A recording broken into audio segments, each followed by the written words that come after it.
దేవుని ఘనమైన నామమునకు మహిమ కలుగునుగాక. మన ప్రభువును రక్షకుడునునైన యేసుక్రీస్తుల వారి యొక్క ప్రశస్తమైన నామమునకే మహిమ ఘనత ప్రభావములు యుగయుగములకు కలుగునుగాక.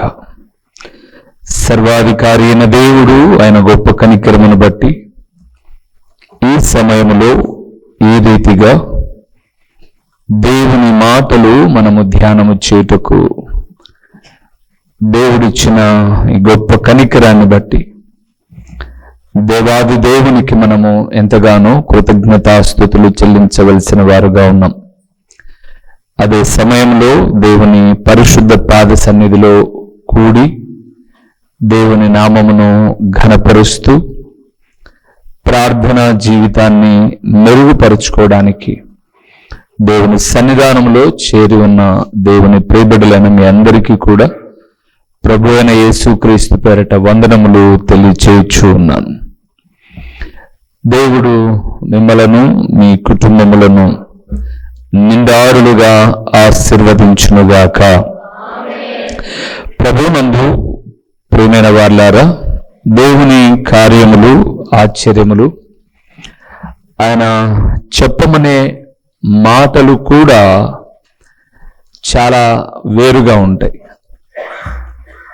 నేను ఒక 2-3 సందేశాలను గడిచిన సందేశంలో మీకు ఒక మాట చెప్పాను. నిధులు, దేవుడు తన ప్రియబిడలకు ఇచ్చే నిధుల గురించి మాట్లాడుతూ ధననిధి అనే దాని గురించి మాట్లాడాను. ఇంకా కొన్ని నిధులు ఉన్నాయి, అవి చెప్తాను అన్నాను. చాలా శ్రేష్టమైనవి. అవి చెప్పడానికే నేను సిద్ధపడిన నోట్బుక్ ఇక్కడే పెట్టేసి వెళ్ళిపోయాను. ఈరోజు ఆ మాటలే చెప్పాలి వాస్తవంగా. అయితే ప్రార్థన చేస్తూ ఉన్నప్పుడు ఎప్పుడూ చాలా దినాల క్రితం, అంటే దాదాపు 2025లో ఏప్రిల్ 4వ మాసంలో ఒక సందేశాన్ని చెప్దాము అని అనుకొని ఎందుకో ప్రభు దాన్ని అక్కడ అలాగే ఆపేసి వేరేది చెప్పుకొని వెళ్ళిపోయాం. ఈరోజు ఇక్కడ నిలబడుతున్నప్పుడు ఆ సందేశాన్ని ప్రభు చెప్పమని చెప్పినప్పుడు అప్పుడప్పుడు నేను మరలా వాటిని సిద్ధపరుచుకొని మీతో మాట్లాడడానికి సిద్ధంగా ఉన్నాను. ఈ దినమున మనం ధ్యానం చేయబోతున్న అంశభాగము ఏమిటి అనగా, దేవుని నమ్మిన మనము ఎలాంటి ప్రియులుగా ఉండకూడదు. ఇంతకుముందు ఎలాంటి ప్రియులుగా ఉండాలో చెప్పాను, కానీ ఇప్పుడు ఉండకూడని ప్రియము, ఎలాంటి ప్రియులుగా ఉండకూడదో కొన్ని విషయాలు మనము ధ్యానం చేయకముందుగా ఒక మంచి ప్రార్థనా పరుడుతో దేవుని దూత మాట్లాడిన ఒక్క సందర్భాన్ని మీకు జ్ఞాపకం చేసి, దేవుని నమ్మిన మనము ఎలాంటి ప్రియులుగా ఉండకూడదో కొన్ని విషయాలు చూద్దాం. కొంతమంది భోజన ప్రియులు, కొంతమంది మాంసపు ప్రియులు, కొంతమంది మద్యపాన ప్రియులు, ఇలాగ చాలా ఉన్నాయి. అయితే ఉండకూడని ప్రియతత్వం ఏంటో బైబిల్లో కొన్ని ఉన్నాయి, చూద్దాం. దానికి ముందుగా దానియేలు గ్రంథము 10వ అధ్యాయము 18-19 వచనాల్లో ఉన్న మాటను చూద్దాం. అతడు మరలా నన్ను ముట్టి నన్ను బలపరిచి నీవు బహుప్రియుడవు. సరమాట, నీవు బహుప్రియుడవు, భయపడకుము, నీకు శుభమవును గాక, ధైర్యము తెచ్చుకోమని నాతో చెప్పెను. అతడు నాతో ఇట్లనగా, నేను ధైర్యము తెచ్చుకొని నీవు నన్ను ధైర్యపరిచితివి గనుక నా ఏలిన వాడవైన నీవు ఆజ్ఞ ఇమ్మని చెప్పి తిని. చాలు. ప్రభునందు ప్రియులారా, దైవదాసుడు దానియేలు 21 దినము ప్రార్థన చేస్తూ ఉన్నాడు. ఆయన ఆ 21 దినాల ప్రార్థనను విన్న దేవుడు, అంటే మొదటి దినం ప్రార్థించినప్పుడే దేవుని సముఖమునకు ప్రార్థన వెళ్ళింది. ఇప్పుడు జవాబు ఇచ్చి రాపో అని చెప్పి దేవుని సముఖమున ఉండేటటువంటి గబ్రియేలు అనబడేటటువంటి దూతను దేవుడు పంపించాడు. నా బిడ్డలు ఫలాని దాని కొరకు ప్రార్థిస్తున్నారు, నువ్వు వెళ్ళి నువ్వేం భయపడగాకు. అదే ఆ మాటలు మనం 20:18-19 చూసాం. ధైర్యం తెచ్చుకో, ధైర్యంగా ఉండు, దేవుడు నీ మనవి విన్నాడు, నువ్వు ఏదైతే కోరావో అది ఇస్తున్నాడు అని చెప్పుకొని మొదటి దినమే దేవుడు దూతను పంపాడు. ఇప్పుడు ఆ సమాచారము ధైర్యపరచుటకు దేవుని దూత వస్తూ ఉంటే అపవాది వచ్చి మధ్యలో అడ్డగించాడు, దానియేలు దగ్గరికి వెళ్ళకోకుండా. అక్కడ వాదోపవాదాలు జరుగుతూ ఉన్నాయి. అక్కడ ఒక భీకరమైన పోరాటం జరుగుతుంది. ఎందుకు నువ్వు దానియేలు దగ్గరికి వెళ్తున్నావు? ప్రార్థన చేస్తానే వెళ్ళాలనా? దానియేలులో ఎన్ని లోపాలున్నాయి అని ఇలాగా ఒకదాని వెంట ఒకటి జరుగుతున్నప్పుడు ఈ దేవుని దూత అన్నింటినీ ఎదుర్కొని వాణ్ణి ఓడగొట్టి దానియేలు దగ్గరికి రావడానికి కొంత సమయం పట్టింది. సమయం పట్టింది. వచ్చిన తర్వాత దానియేలును ధైర్యపరుస్తూ చెప్పిన మాట ఏంటంటే, నీవు బహుప్రియుడవు గనుక నీకు శుభమవునుగాక. ప్రభునందు ప్రియులారా, మన సబ్జెక్ట్ ఏంటంటే బహుప్రియుడవైతే శుభమే, బహుప్రియుడవు కాకపోతే శుభానికి ఒక్క పదము యాడ్ చేయండి. ఆ శుభం, నేను అందుకే అప్పుడప్పుడు చెప్తుంటాను, ఆరోగ్యమే మహాభాగ్యం. ఆరోగ్యమే మహాభాగ్యములో ఆరోగ్య గాకున్న యావత్తు మీరు తీసేస్తే ఆ రోగమే మీకు మహాభాగ్యం అవుతుంది. ఒక చిన్న పదమే చూడండి, యావత్తు తీస్తే ఆ రోగమే నీకు మహాభాగ్యం అవుతుంది. కానీ ఆ యావత్తును కలిపితే ఆరోగ్యమే మహాభాగ్యం. నువ్వు దేవునికి ప్రియుడవైతే శుభమే, కానీ దేవునికి ప్రియుడుగా కాకుండా దేనికో ప్రియుడవైతే నీకు అశుభమే. ఏ ప్రియులుగా ఉండకూడదో ఒకసారి కొన్ని విషయాలు ఉన్నాయి, 1-2 చూద్దాం. తిమోతికి రాసిన 2వ పత్రిక 3వ అధ్యాయము 2వ వచనములో మొట్టమొదటి మాటను చూద్దాం. 2వ వచనములో, వాస్తవానికి మొదటి 2 వచనాలు చూద్దాం. మొదటి వచనం కూడా చూద్దాం, మీకు అర్థమవుతుంది. అంత్య దినములలో అపాయకరమైన కాలములు వచ్చునని తెలుసుకొనుము. ఆ మాట ఎలాగనగా మనుషులు స్వార్థప్రియులు. చాలు. దేవుని నమ్మిన తర్వాత మనకు, మన పిల్లలకు, మన కుటుంబాలకు శుభము కలగడానికి స్వార్థ ప్రియులుగా ఉండకూడదు. ఏ ప్రియులుగా ఉండకూడదు? స్వార్థ ప్రియులుగా ఉండకూడదు. ఒకవేళ నువ్వు బహుప్రియుడుగా దేవుడుకుంటే మంచిదే, శుభమే. ఇప్పుడు నీకేదైనా ఇబ్బంది ఉన్నా ఆయన ధైర్యపరిచి, ధైర్యంగా ఉండు కుమారుడా అని చెప్తాడు. ఏం పర్లేదు, నిరీక్షించు, ప్రభు కార్యం చేస్తాడని. కానీ నువ్వు స్వార్థపూరితంగా ఉన్నావు అని అంటే మాత్రం ఇప్పటికి బాగానే ఉన్నట్లుగా ఉండొచ్చు, కానీ ఒక దినాన తప్పనిసరిగా ప్రమాదమే.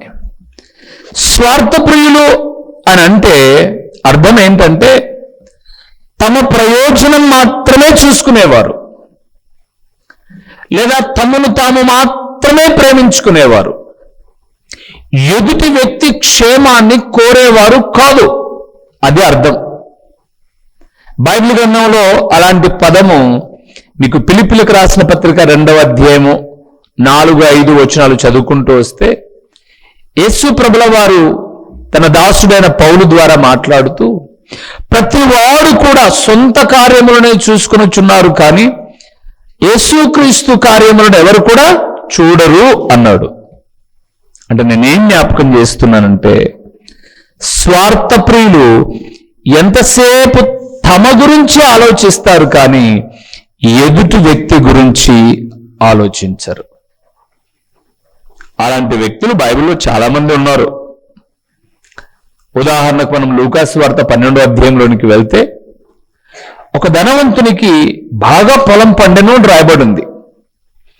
ఆ 12వ అధ్యాయం చదువుతూ వస్తున్నప్పుడు 14, 15, 16, 18, 19 వచనాలకు వచ్చేసరికి వాడు అనుకున్నాడు, నా కొట్లు సరిపో ఈ సంవత్సరం వచ్చిన పంటతో, నా కొట్లన్నీ పీకేస్తాను, కొత్తవి కడతాను, నేను దాని నిండుతో ధాన్యం వేసేస్తాను. వాడు అంటాడు, నా ప్రాణమా, అనేక సంవత్సరములకు ఊరికి తినమంటే సరిపోలా.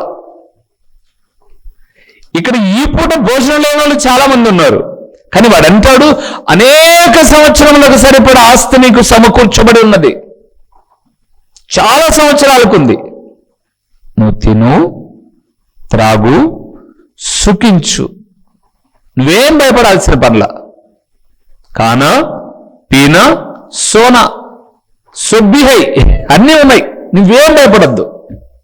కానీ దేవుడు ఒక మాట అన్నాడు 19 వచనం వచ్చేసరికి, వెర్రివాడా,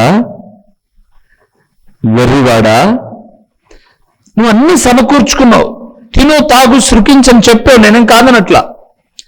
ఒకవేళ ఈ రాత్రే నీ ప్రాణం నేను అడుగుతున్నాను, నీ ప్రాణాన్ని నేను తీసుకోవాల్సి వస్తే నువ్వు సంపాదించింది ఎవరి వశము? దేవునందు ప్రియమైన వారలారా, స్వార్థపూరితమైన జీవితాలు మనం జీవిస్తూ ఉంటాం. మనము ఈ లోకాన్ని ఒకవేళ ఉన్న ఫలంగా వదిలిపెట్టవలసి వచ్చినా, మన ఆత్మీయ స్థితి 10గురికి మనం ఉపయోగపడిన స్థితిని చూసి మన పిల్లలను, మనం వదిలి వెళ్ళిన కుటుంబాన్నో అయ్యో అనాలండి, అయ్యో అనాలి. అంతే తప్ప మనం వదిలిపెట్టిన కుటుంబాన్ని వీడమ్మ చేసింది, వీ నాన్న చేసిన పాపం వీనికి చుట్టుకుంది, వాళ్ళని అంతేరా అని అనకూడదు. దేవుని బిడ్డలారా, అందుకే స్వార్థపూరితమైన ఆలోచనలు ఉండకూడదు. మనిషి స్వార్థపరుడుగా జీవించకూడదు, మనిషి నిస్వార్థపరుడుగా ఉండాలి. ఇక్కడ ఆయన ఏమన్నాడు, నా ప్రాణమా తిను, త్రాగు, సుఖించు అన్నాడు. నా ప్రాణమా, ఎంజాయ్ విత్ గంజాయ్ అంటే పోతావు తొందరగా. కానీ నిస్వార్థపరుడు కానున్నాడు బైబిల్లో. కొరింథీయులకు రాసిన 2వ పత్రిక 12వ అధ్యాయము, కొరింథీయులకు రాసిన 2వ పత్రిక 12వ అధ్యాయము 15వ వచనాన్ని ఒకసారి చూద్దామా? ఎంత బాగుందండి మాట. కాబట్టి నాకు కలిగినది యావత్తు మీ ఆత్మల కొరకు బహు సంతోషముగా వేపరచెదను. నన్నును నేను వేపరుచుకుందును.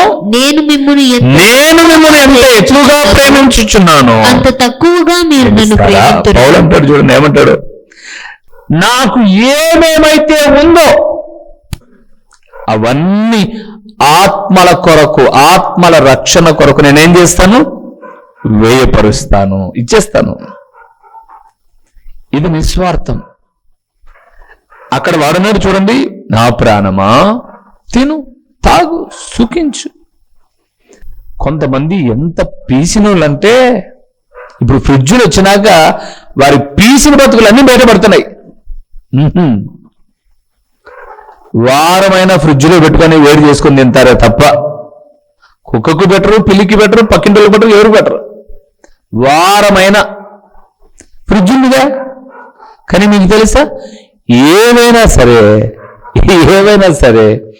24 గంటల తర్వాత ఏ ఫ్రిడ్జ్లో పెట్టినా ఎక్కడ పెట్టినా, అంటే ఉదాహరణకి ఈరోజు మధ్యాహ్నం 12 గంటలు, రేపు 12 గంటలకు మధ్యాహ్నానికి 24 గంటలు, అంతకు మించి కూడా ఫ్రిడ్జ్లో నిల్వ ఉంటుంది.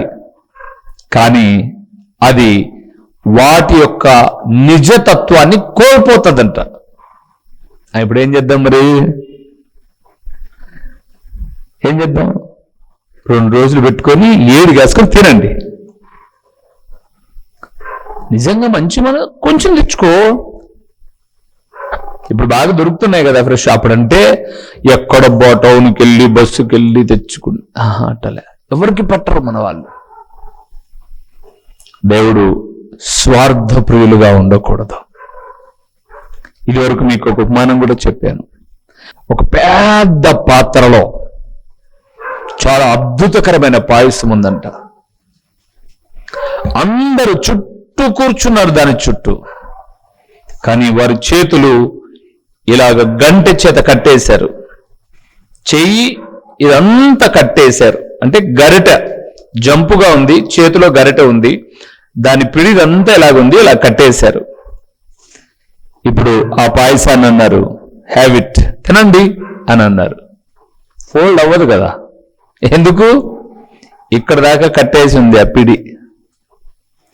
అది ఒక పాత్ర. ఇంకొక పాత్ర కూడా అలాగే కట్టబడి ఉంది, అందరూ చుట్టూ ఉన్నారు. కానీ వాళ్ళు హ్యాపీగా పాయసం తాగుతున్నారు. అంటే వాళ్ళకి లబ్బరిది కట్టి వంగిందేమంటారేమో, వంగల. వాళ్ళు ఏం చేస్తున్నారంటే, ఇక్కడున్నవాడు ఎదుటున్న వాడికి తాపుతున్నాడు పాయసం, ఎదుటుగా ఉన్నవాడు ఎదుటున్న వానికి పాయసాన్ని తాపుతున్నారు. కాబట్టే అందరూ సంతోషంగా ఉన్నారు. ఇక్కడున్న వాళ్ళు వీళ్ళే తీసుకుంటున్నారు, ఇది వంగదు కాబట్టి అన్నే ఒడిగిపోతా ఉంది. స్వార్థపరుడు ఎప్పుడు సంతృప్తిగా ఉండడు. అందుకొరకే దేవుడు చెప్పాడు, అంత్య దినములలో మనుషులు స్వార్థప్రియులుగా ఉంటారు. కాబట్టి మనము స్వార్థప్రియులుగా చెప్పండి, ఉందామా? వద్దు. రెండో విషయానికి వద్దాం. చాలా విషయాలు ఉన్నాయి, త్వరితగతిన ముగిస్తాను. ప్రార్థనలోనికి వెళ్ళి 68వ కీర్తన, కీర్తనల గ్రంథము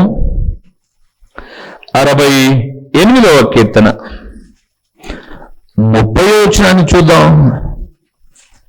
ఇక్కడ ఒక ప్రియులు ఉన్నారు. 68వ కీర్తన 30వ వచనాన్ని చూద్దామా? రెల్లులోని మృగమును రెల్లులోని మృగమును ఆబోతుల గుంపును దూడల వంటి జనములను లొంగి వెండి కజ్జీలను తెచ్చినట్టుగా వాటిని గద్దింపుము. కలహప్రియులను ఆయన చెదరగొట్టి ఉన్నాడు. మొదటిది ఏ ప్రియులుగా ఉండకూడదు? స్వార్థ ప్రియులుగా ఉండకూడదు. రెండవది ఏ ప్రియులుగా ఉండకూడదంట? కలహప్రియులు. కలహప్రియులు అంటే పోట్లాడుకోకుండా అన్నం దిగదు, నీళ్లు దిగవు. అక్కడ కొన్ని పోలికలు చెప్పాడు, మీరు అవి మర్చిపోమాకండి.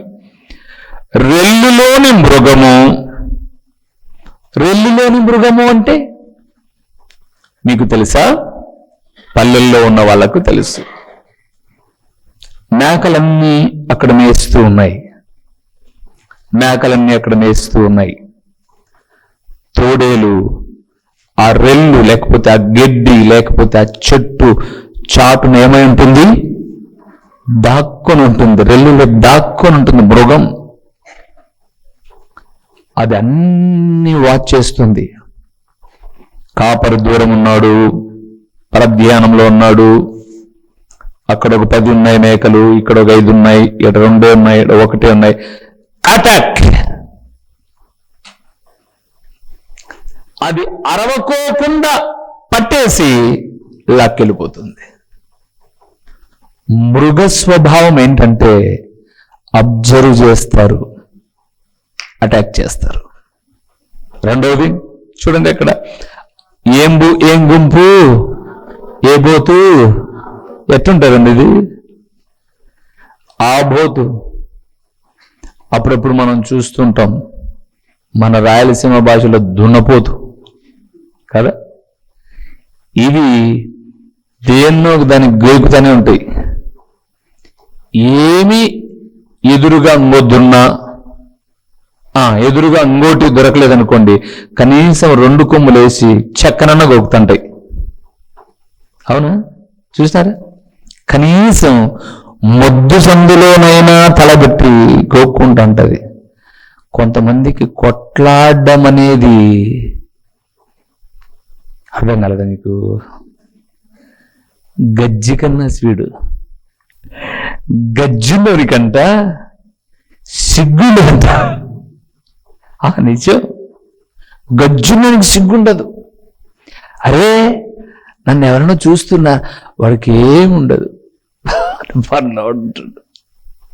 వాడికేం సిగ్గు. చాలా మంది ఎవరితోనో ఒకరితో కలహపడ్డం, లాస్ట్కి ఆ మంట అంతా తెచ్చి ఇంట్లో పెట్టడం. అందుకే దేవుడు అన్నాడు, కలహప్రియులుగా ఉండొద్దు, అది మీకు శుభము కాదు. దానియేలు, ఎంత మంచి ప్రార్థనాపరుడో నువ్వు, బహుప్రియుడవయ్యా నువ్వు. నీ ప్రార్థన విని సాతానుతో యుద్ధం చేసి వాడిని ఓడగొట్టొచ్చాను నీకు శుభవార్త తేవడానికి. ఎందుకంటే నువ్వు బహుప్రియుడు నాన్న నాకు. తండ్రి కూడా ఆనందపడుతూ ఉన్నాడు. ఈరోజు ప్రభు ముందు ప్రియులారా, మనం ఎలాగున్నాం? మనం దేనికి ప్రియులం? ఒకసారి ఆలోచన చేద్దాం.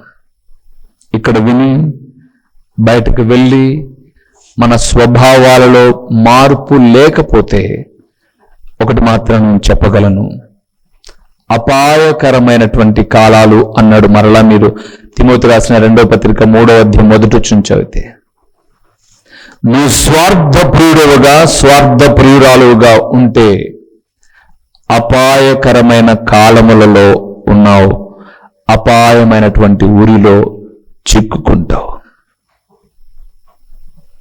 స్వార్థప్రియులుగా కాక. అందుకే మనం ఇందాక పాట పాడాం, ఒక మంచి పాట, స్వార్థప్రియులు కానరాని వేల పాలనలో ఏ బుద్ధి, స్వస్థ బుద్ధి గలవారే పరిపాలించే రాజ్యమది, లేదా నివసించే రాజ్యమది. ఎంత మంచి పదాలు చూడండి. స్వార్థప్రియులు కాని వారు సంతోషభరితంగా ఉంటారు. రెండవది, ఏ ప్రియులుగా ఉండకూడదు? కలహప్రియులుగా. అందుకే అక్కడ రాయబడి ఉంది, ఆబోతుల గుంపంట.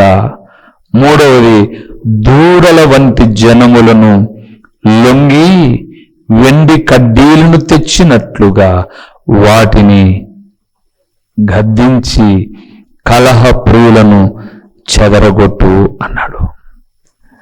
దేవునందు ప్రియమైన వారలారా, దేవుని ప్రియబిడ్డలమండి మనం. దేవుని చేత ఏర్పరచబడిన వంశము మనం, రాజులైన యాజక సమూహం మనం, దేవుని సొత్తైన ప్రజలం మనం. ఎన్ని క్వాలిటీస్ ఉన్నాయి చూడండి. దేవుని సొత్తు అంట, ఏర్పరచబడిన వంశం అంట, రాజులైన యాజక సమూహం అంట. ఇంత గొప్ప ఆధిక్యత ఎలాగొచ్చింది అంటే ప్రభు అయిన యేసుక్రీస్తు వారు మనకిచ్చిన రక్షణ ద్వారా. అందుకే దేవుని ప్రియబిడలమైన మనము స్వార్థ ప్రియులుగా, ఎంతసేపు మనం నేనేం తిన్నానా, నా సుఖమేంటి, ఇదొక్కటే కాదు.